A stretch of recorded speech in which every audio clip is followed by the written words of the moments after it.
Bonjour et bienvenue dans ce Cinémad, avec ces quelques jours avant la fin de toute activité paranormale ou non sur Terre bientôt, 21 décembre, fin des temps extraordinaire. Schwarzenegger l'avait prévu trop tôt, c'est pour ça que son film s'est planté. Nous avons une vidéo qui commence, et ça c'est un petit peu la tradition j'ai envie de dire, avec, y a beaucoup de gens qui nous appellent pour dire je n'ai pas de temps dans la vie, j'ai envie de regarder Halloween. Je n'ai pas vraiment le temps parce que j'ai aussi envie de regarder Battle Royale. Ils ont pensé à vous, c'est un court métrage, Halloween versus Battle Royale. Regardez, c'est plutôt rigolo, on vous montre juste un petit bout, chopez-le sur le net, il est en entier sur le net quelque part.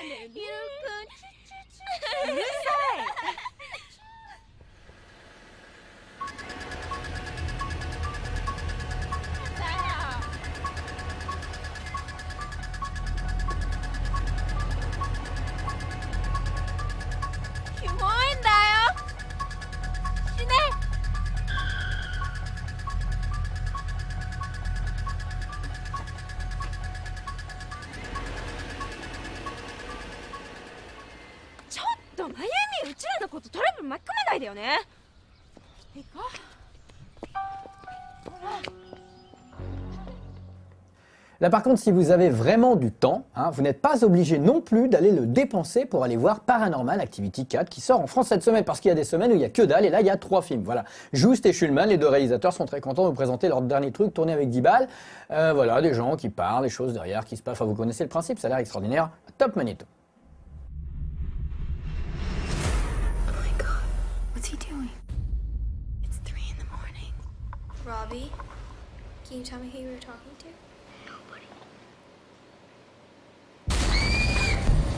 Look at that. What is that? Looks like a triangle with a circle in it. Right there. That's it. I mean, what does it mean? He does not like you. What? Who doesn't like me? You'll find out. Wyatt, you need to tell me what's going on. I don't want you to get hurt.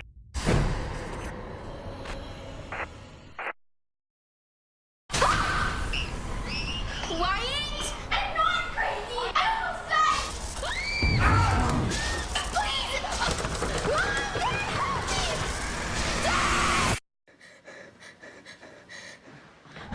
Oh my god! Tim Burton, je l'ai déjà dit, n'a pas le vent en poupe, c'est-à-dire que ça ne souffle pas et ses gros cheveux ne font pas fouh. Cette année, tout le monde s'en branle de Tim Burton et c'est le dernier film branlage de cette année, c'est Frankenweenie. Il s'est planté aux États-Unis, je vous l'ai déjà dit et répété. C'est une adaptation d'un court-métrage qu'il a fait il y a très longtemps avec un petit garçon qui perd son chien, il est triste, il le ressuscite en lui donnant des facultés incroyables et ça fout un peu la merde dans la ville. Voilà. Frankenstein version pour les enfants, c'est un petit peu ce que Tim Burton est devenu toute sa vie en abandonnant petit à petit l'aspect Frankenstein pour ne se concentrer que sur les gentils enfants. Gentils enfants, voilà. Gentils enfants. Frankenweenie en salle cette semaine. Something big is gonna happen. Who's responsible for this? I just wanted my dog back. We can do bigger. Rise, Colossus.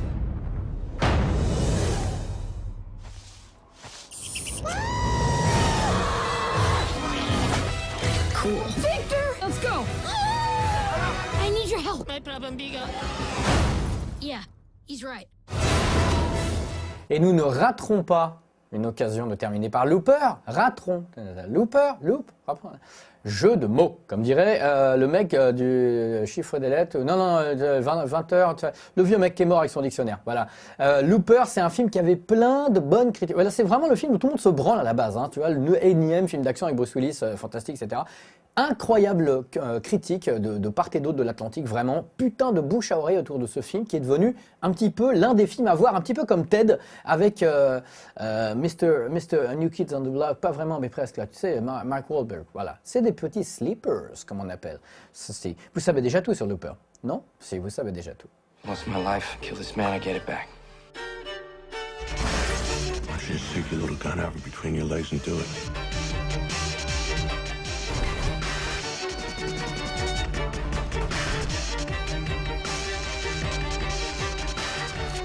Time travel crap just fries your brain like an egg.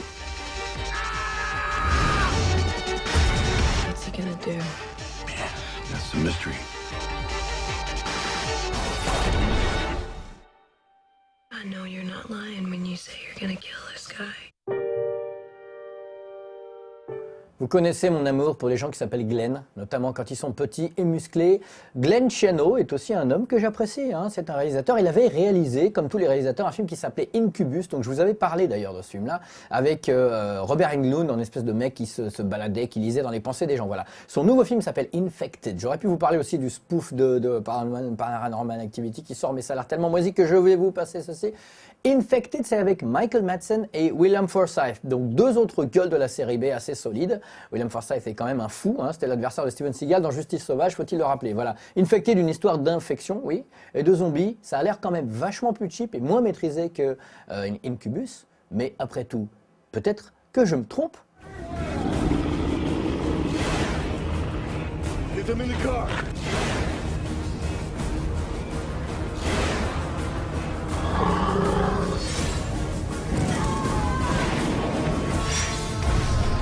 Lock yourself up. It's a virus. Do not give in to the maddening compulsion to eat human flesh.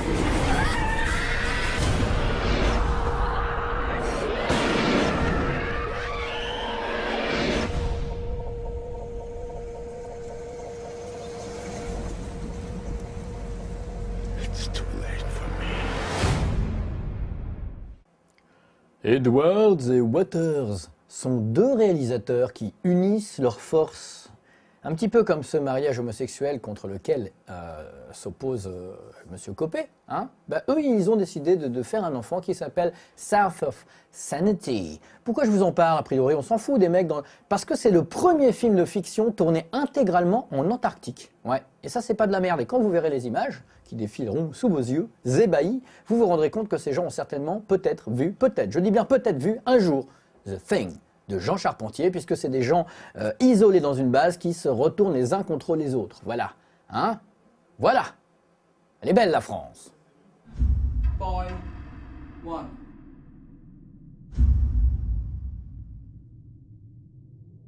I might see you try. Enough.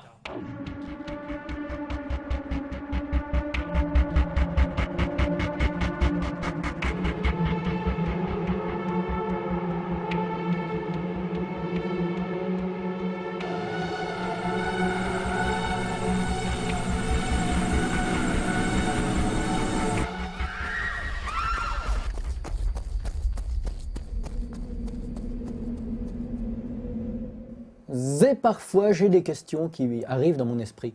Par exemple, des fois, je me réveille le matin, même pas le matin, genre vers 3h, 4h du matin, je fais « Qu'est devenu Alicia Silverstone ?» Puis je me redonne, je me rendors, je me redonne pas, je me rendors, voilà. Et comme je paye des gens pour noter tout ce que je dis pendant mon sommeil, on me dit le matin « Tu as dit ça ?» Je me dis « Mais pourquoi je parle d'Alicia Silverstone ?» Aujourd'hui, j'ai une réponse. Alicia Silverstone retrouve Amy Heckerling, qui était la réalisatrice de Clueless, le film qui a révélé Alicia Silverstone avant qu'elle se casse la gueule, pour un truc qui s'appelle Vamps. Amy Heckerling, elle avait fait aussi une comédie avec Michael Keaton dans les années 80 qui était assez marrante, hein, qui s'appelait Johnny le Dangereux, voilà. Et c'est une comédie fantastique qui s'appelle Vamps, donc avec des espèces de vamps, genre Sex and the City, sauf que c'est des vampires, voilà. Franchement, ça a l'air plutôt rigolo, c'est un petit peu indépendant, donc petit budget, mais ça le fait, hein. Je dis que ça le fait, on devrait donner la chance comme ça aux chansons, hein, bien sûr, hein, comme dirait Monsieur Sevran. Time Warner just burst into a person's home and killed him? Yeah, they're terrible. That was way too close. And I didn't put in rollers. I'm gonna have coffin hair tomorrow. The community is being persecuted. Call in the heavy hitters. We all gotta work together, folks. How would you ladies like to be my wives? Eat me. Not literally.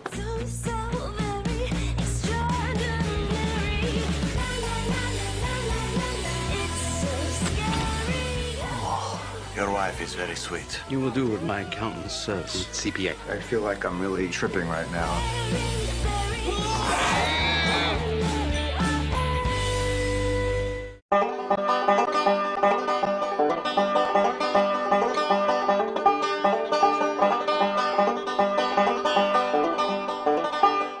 Clou d'Atlas, je dois bien le reconnaître qu'il ressemblait à ces espèces de gros films un petit peu boursouflés, curieux, philosophico machin, etc. Et je me suis dit, je ne donne pas cher de ce box-office Eh ben, finalement, j'avais un peu raison. C'est toujours facile de dire après coup, oui, mais je l'avais pas dit, mais je l'avais pensé. Ce film se plante au box-office, hein, je tiens à le dire.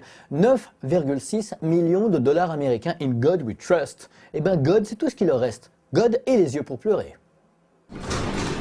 Alors, ton film, Michael J, ben, c'est pas un succès. C'est le jeu de mots numéro 2 hein, de la semaine. Voilà, Silent Hill Revelation. Hein, ça aurait pu être un Resident Evil Revelation. C'est Silent Hill Revelation. Ça marche pas trop des masses non plus. Hein. 8 millions de dollars premier week-end, c'est pas énorme. Et l'une des raisons pour ça, c'est que le premier volet qui avait quand même très bien démarré de notre ami Christophe G est sorti il y a longtemps. Et les fans ont un petit peu oublié, c'est limite, il y a presque une autre génération, voire même plusieurs siècles entre les deux films. Voilà.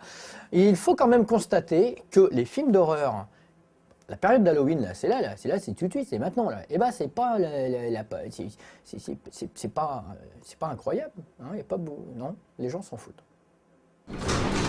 Vous connaissez mon amour immodéré pour Filmucci parce que je vous en ai déjà parlé à chaque fois. C'est pas dur, dès qu'il fait un clip, hein, je vous le passe parce que ce clip est mad.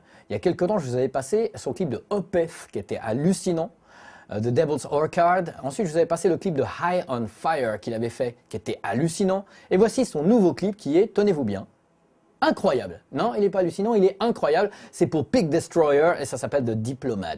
Et c'est l'histoire, vous allez voir, non, vous le verrez, bon, on va pas passer en entier non plus, mais c'est un mec qui vend des armes à des singes et qui leur apprend grosso modo à s'entretuer. Voilà, c'est assez incroyable. Toujours graphiquement, il a un style hallucinant. Vraiment, ce mec pourrait faire des clips même pour Laurie, que je la regarderai quand même. Filmucci, Pig Destroyer, The Diplomat, right now on HBO.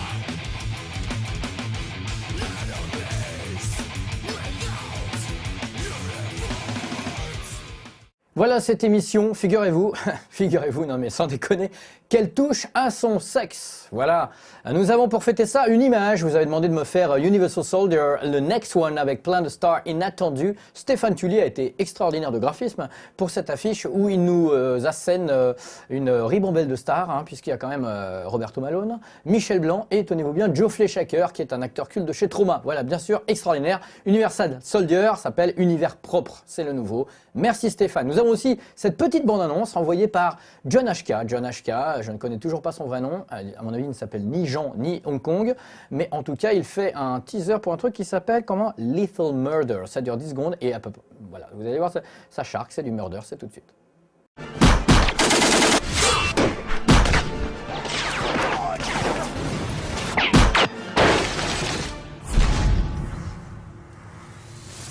Voilà, comme quoi c'est direct au but. J'ai envie de dire c'est droit au but, comme dirait Clovis Cornillac dans un film, je ne me souviens plus lequel, droit au but, comme un footballeur droit au but.